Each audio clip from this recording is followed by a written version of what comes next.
Mali kunnafoni jabarani filɛbagaw an b'aw fo dante foli mun na aw fɛn fɛn ɲɛ banna Mali kɔnɔ fo ka taa se Mali kɔkan ma nin ye aw ka jɛmukan ni o ye ɲɛfɔli kɛnɛ nin ye ale sigilen ka se ka ɲɔgɔnya mun ni o bɛ ka an ka jamana kɔnɔ dɔgɔkun ko o ɲɛfɔ aw ye todunkan na ala kumabaw mana kɛ mun ye ko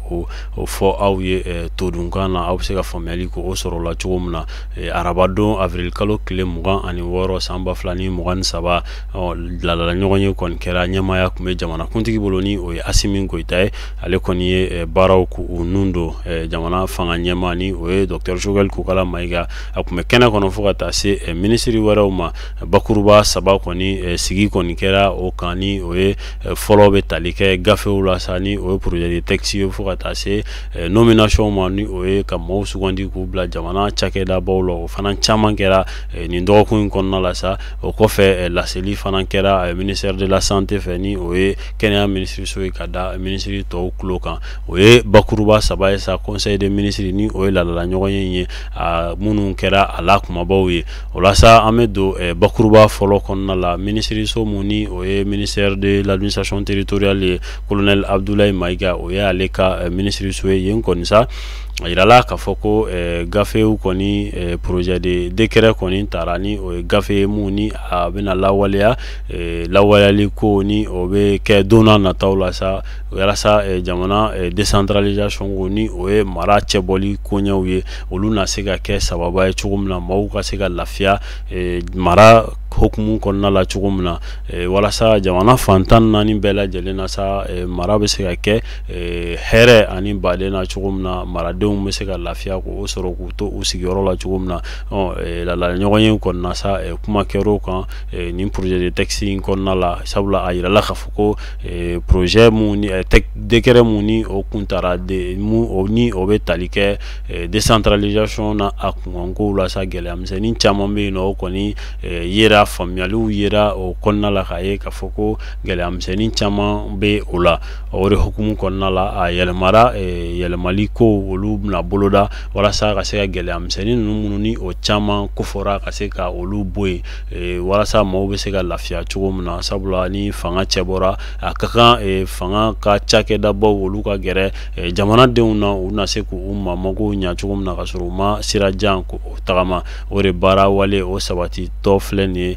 an bɛ don min na i ko bi an bɛ dugawu kɛ ala ka a ɲa o kɔfɛ sa an bɛ don ministère de l'économie et des finances kɔnɔ ni o ye sɔrɔ minisiriso ye o ye sɔrɔ minisiriso ye Aluseni Sanu ale ka cakɛyɔrɔ don yen kɔni sa a yirala k'a fɔ ko baara belebele kɔni bɛna sigi sen kan baara belebele mun ni o bɛ tali kɛ siraba dilan na siraba dilan mun ni a bɛ daminɛ Kuala ka taa Muruja ka taa se Nara ma ka se ko o baara ka a waleya Kuala Wolokɔrɔ o siraba kɔni sa ni o ye o bɛ t'i jɔ kilomɛtiri 70 ani dɔɔnin na o kɔni sa baaraw kɔni nun donna an ka jamana ɲɛmaaw ni o gouvernement ye ka taa se entreprise ma ni o ye ATTM ni COVEC ye o entreprise ba fila jamana kɔni ɲɛmaaw ni olu ye bɛnkan kɛ sa bɛnkan mun ni a musaka bɛ t'i jɔ miliyari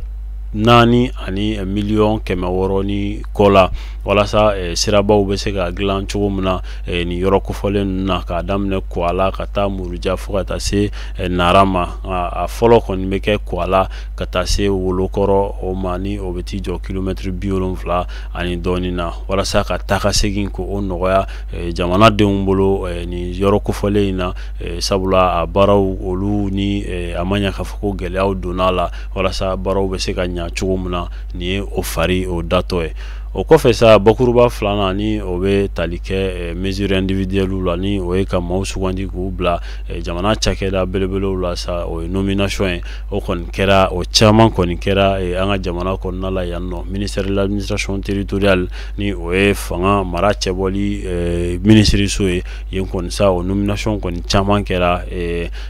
préfet cercle kɔnɔna la sa olu ka premier adjoint o caman kɔni sugandira sabula cercle caman o créera an ka jamana kɔnɔ hala ma mɛn nomination kɛra sa ministre so la ni o bɛ kiri ministre so fana ko fɔ o fana ka cakɛda belebelew fana bɛ yen nɔ nomination caman kɛra yɔrɔ minnu na fo ka taa se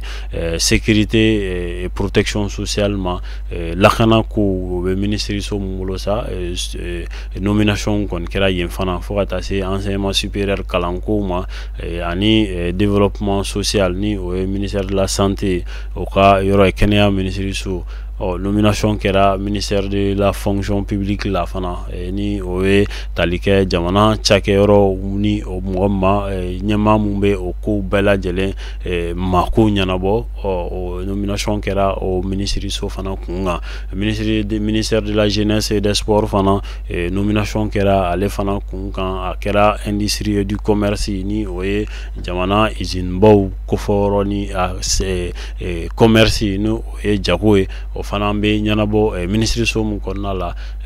nomination kɛra o fana kunkankow la o de kɔfɛ sa ka a kun cɛ o kɛra ministre so mun ni o ye ministère de la santé sa olu kɔni ye laseli kɛ ka da ministre tɔw tulo kan bana kofɔlen mun ni o ye coronavirus sa ni o b'an ka jamana kɔnɔ i b'a fɔ laadala ko la dɔgɔkun o dɔgɔkun ni sigi kɔni kɛra o kɔni kunkankow bɛ ɲɛfɔ ministre tɔw ye a bɛ dankun min na i b'a fɔ a gɛlɛyaw ni a sera ka maa minnu sɔrɔ o maa hakɛya olu bɛ da ministre tɔw tulo kan yaasa bana in bɛ se ka fiɲɛ bɔ cogo min na a kɔni yirala nin dɔgɔkun in kɔnɔ k'a fɔ ko camanba bɔra bana in a fiɲɛ la jamanakuntigi kɔni y'a yira k'a fɔ ko nin waleya in kɔni o ye waleya ɲuman ye halisa ko maaw ka to ni lakana fɛɛrɛw ye walasa gɛlɛya ninnu bɛ se ka ban cogo min na nin kɔni kun ye conseil des ministres ni o ye laadala ɲɔgɔn ye ala kumabaw ye walasa hakili jagabɔw bɛ se ka kɛ juman ye o la nomination kɔni caman kɔni kɛra ministre sow la fo ka taa se sous-préfet ka préfecture la ni o ye cercle kɔnɔna ye i b'a ye k'a fɔ n'i ye a jateminɛ i b'a ye k'a fɔ premier adjoint préfet ka premier adjoint olu kɔni de caman sigira olu kɔni de caman sugandira nin dɔgɔkun in kɔnɔna la ka u bila ka taa u ka cercle la walasa baaraw bɛ se ka ɲa cogo min na sabula an ka jamana bɛna na dangu min n'o ye kalafili na a kunkanko ye kɔni o dogolen tɛ maa si la cercle kɔnɔna la i b'a ye k'a fɔ kalafiliw kan ka labɛn kosɛbɛ fo ka taa se yɔrɔ tɔw ma o de hukumu kɔnɔna la sa jateminɛw bɛ kɛ joona ka maa jolenw bila ka taa minnu na se ka kalafili baaraw k'u labɛn kosɛbɛ a bɛ se ka ɲa baaraw bɛ se ka ɲa cogo min na o kow kunkanko la o kɔfɛ sa ministre so mun bɛ yen ni o ye industrie et du commerce an ka usine baw ni jagokow ɲɛnabɔli ko ministre so o kɔni kɔnɔna la sa cakɛda belebele bɛ yen nɔ cakɛda belebele mun ni a bɛ fɔ a ma ko direction générale du commerce de la consommation et de la concurrence yen kɔni sa olu ka ca bɛnnen don jamana kɔnɔ sanni feere minnu bɛ kɛ ka se ka a sɔngɔ nɔgɔyali kow jateminɛ a bɛ se ka bɛn jamanadenw ma cogo min na o kɔni ɲɛmaaba ni o ye a directeur ye o fana nommera directeur kura nommera ye ni o ye Zedjon Dambele ale inspecteur des services économique ye ale kɔni sigira kɛnɛ baarada in kunna sa walasa baarada in bɛ se ka ɲa cogo min na n'i ye jateminɛ kɛ yen fana i b'a ye k'a fɔ nin dɔgɔkun laban ninnu na kabini sunkalo ma se fo ka na se an bɛ don min na i ko sisan ma gɛlɛya caman bɛ yen nɔ maaw kɔni